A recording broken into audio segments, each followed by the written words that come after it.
నమస్తే welcome to one TV health tip. Chicken అంటే చాలా మంది ఇష్టంగా తింటారు. కానీ చికెన్ తినేవాళ్ళు చాలా మంది చికెన్ బోన్స్ కూడా తింటూ ఉంటారు.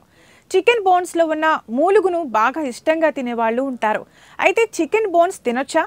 చికెన్ బోన్స్ తింటే ఏం జరుగుతుంది వంటి అనేక విషయాలను ప్రస్తుతం ఇప్పుడు మనం తెలుసుకుందాం. చాలా మంది చికెన్ బోన్స్ తినడం మంచిది కాదు అని చెబుతారు. కానీ చికెన్ బోన్స్ తినడం మంచిది. అయితే బ్రాయిలర్ చికెన్ బోన్స్ మాత్రం తినొద్దు. నాటుకోడి బోన్స్ తినొచ్చు. చికెన్ బోన్ మధ్యలో కొలాజన్, కంజుగేటెడ్ లినోలేయిక్ యాసిడ్, గ్లైసిన్, గ్లూకోసమైన్తో సహా అనేక ప్రోత్సాహక సమ్మేళనాలు ఉంటాయి. ఇవి మనలో వాపులు, నొప్పులు తగ్గిస్తాయి. మన చర్మ ఆరోగ్యానికి, కీళ్ల పనితీరుకు ఇవి ఎంతగానో దోహదం చేస్తాయి.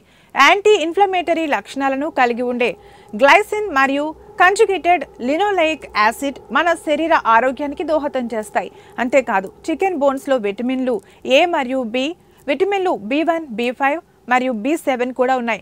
ఇవి జీవక్రియ మరియు శక్తి మార్పిడికి సహాయపడతాయి.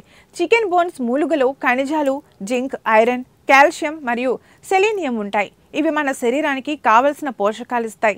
అయితే బ్రాయిలర్ చికెన్కు ఇచ్చే ఇంజెక్షన్ల కారణంగా వాటి బోన్స్ తినడం మంచిది కాదని చెబుతారు. బ్రాయిలర్ కోళ్లు త్వరగా పెరగడం కోసం వాటికి ఇంజెక్షన్లు ఇస్తారు. ఆ ఇంజెక్షన్ల ప్రభావం కోళ్ల బోన్స్ పైన ఎక్కువగా ఉంటుంది. ఇవి కోళ్ల ఎముకతో పాటు అందులో ఉండే మూలుగు పైన కూడా ప్రభావాన్ని చూపిస్తాయి. అందుకే బ్రాయిలర్ కోళ్లకు చెందిన ఎముకలను తింటే అనారోగ్యమని చెబుతున్నారు.